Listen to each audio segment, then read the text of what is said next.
from the Energy Boutique with your energy forecast for Monday, December 9th. So we have the moon in Pisces energy going void, of course, at 3:46 a.m. Eastern Standard Time. We're locking into Aries energy at 8:39 a.m. and we are about to kick off a brand new emotional chapter. Of course, we just had the first quarter moon pop off in Pisces energy here yesterday on the 8th. If you haven't completed that particular chapter in your moon guide, I'm going to recommend you do that while we're still in this first quarter moon phase. And the transition from that Pisces energy to Aries energy is always felt because, of course, we're very introverted in the Pisces energy. We are hypersensitive, definitely all up in the feels, and we're focused on what we have to wrap up, what we have to provide an ending, a closure to before we can begin again. That beginning, that initiation comes with the fire energy of Aries. We get a spark, a fire, a flame, not only warming our desires, our passions in our inner realm, but also we're getting that fire burning under our ass to get our shit together, to get our mind right, to get our heart right, to get a plan together on what we actually have to do. Again, closing the door on the past and clearing the space, cleaning the slate for us to build something new in the place of the things that, again, we've outgrown, that we no longer have attachments to.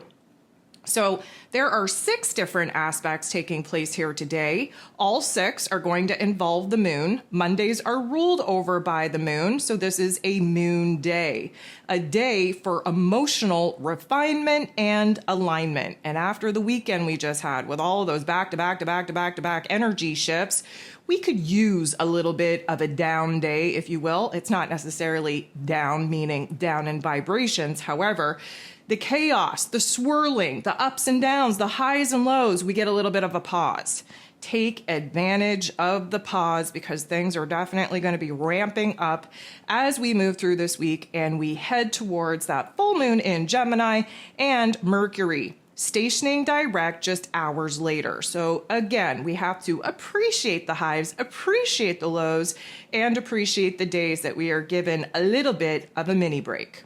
So with all of that being said, we have the moon in this Pisces energy at the latter degrees of Pisces coming up to, bumping into, conjunct Neptune. Neptune is now direct in this Pisces energy. Again, we're going to need a little bit of time to adjust, to acclimatize to this particular forward motion. However, a conjunction, just as much of an ending as it is a beginning. Pisces energy is about the endings in order for us to begin again.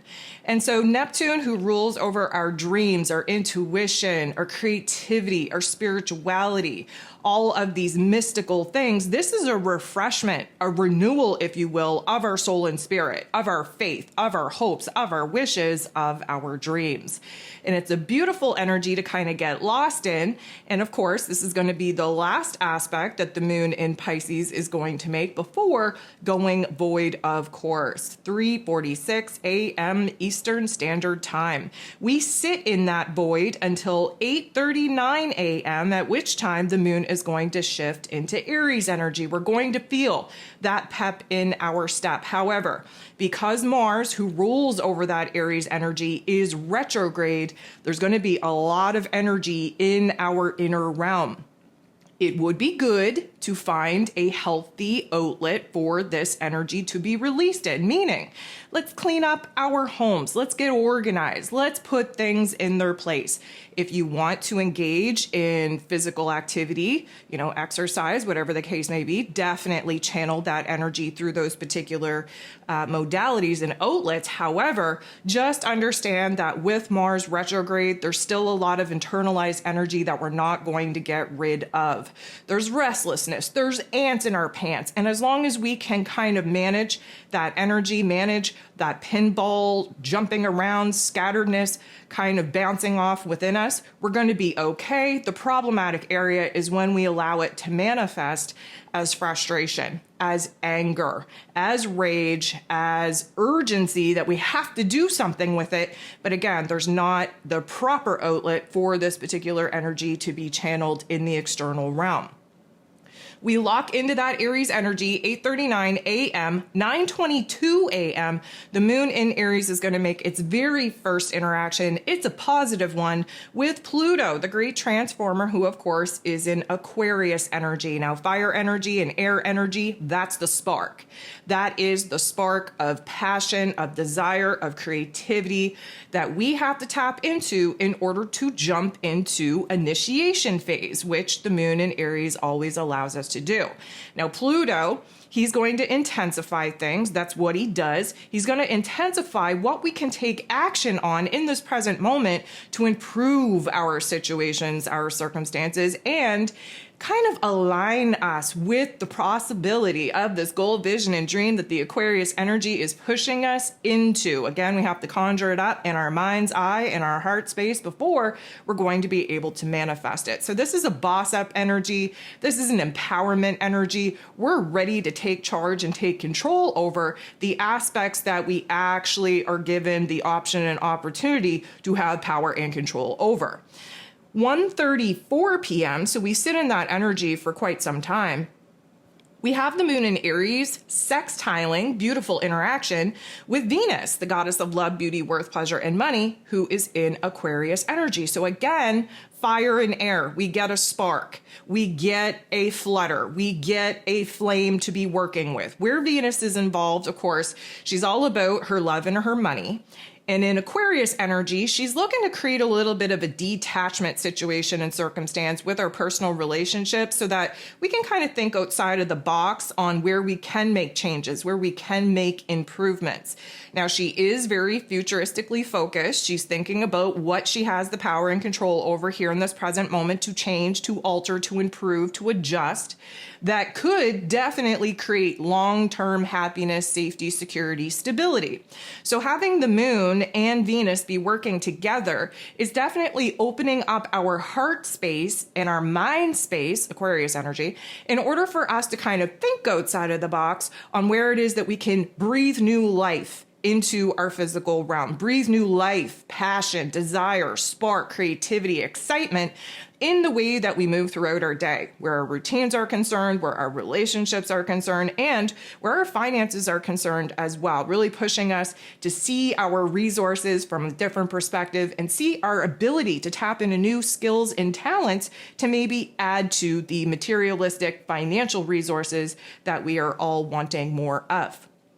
We have the moon in this Aries energy coming up to, bumping into, teaming up with, conjuncting the North Node in Aries energy, which also means that the moon is directly opposing the South Node in Libra energy. And again, we are almost done with this particular karmic chapter that has been breaking us away from codependent relationships, breaking us away from putting other people's wants, needs, and desires first in order for us to get to know thyself, for us to heal thyself, for us to really embrace and embody this new realm of individuality that, of course, is going to build us up, empower us to do what we need to be doing for our own damn selves. And again, the Libra energy, the people-pleasing energy, we've already perfected that. We've already watched a whole generation upon generation sacrifice their own wants, needs, and desires, all in the name of trying to make other people happy while they're suffering in silence, alone. Again, we're done with it.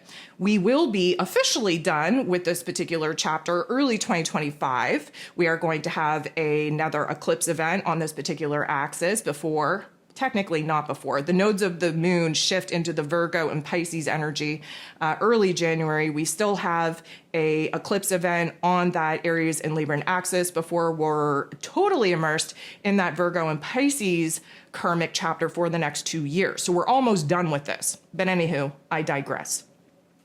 The opposition to the South Node in Libra energy is going to create a lot of tension, a lot of friction. There's going to be pros and cons kind of coming at us in our inner realm. Part of us is going to want to be doing what we need to be doing for ourselves. The old version of self, very connected to, again, sacrificing wants, needs, and desires to help other people out.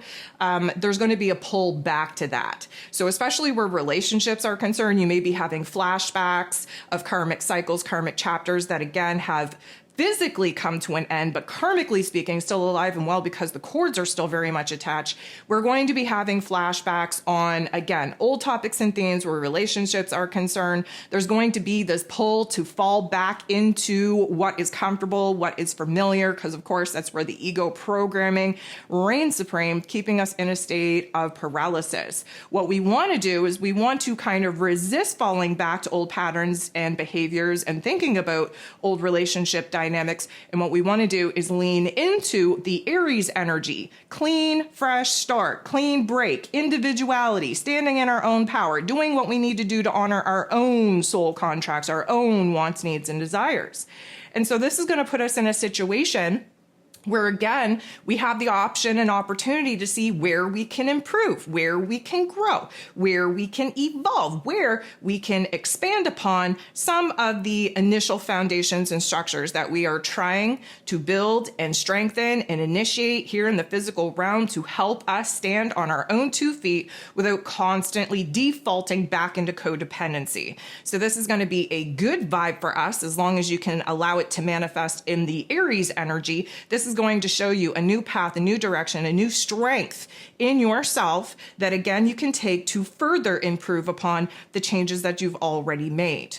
We do have the moon in Aries making a beautiful interaction with Jupiter, the planet of growth, expansion, beliefs, abundance, and blessings, who, of course, is retrograde, looking back, reflecting, reassessing, revising, restructuring our mental plane, because, of course, Jupiter is retrograde in Gemini energy.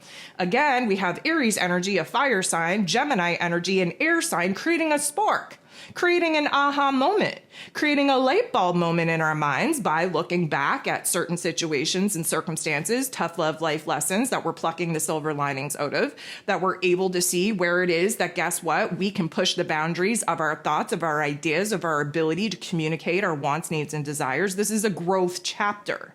And so this is bringing the optimism, it's bringing the confidence, it's bringing the empowerment for us to see where it is that, guess what, we've grown a lot, we've healed a lot, we have done an amazing job on anchoring in this new version of self. Where can we expand upon it?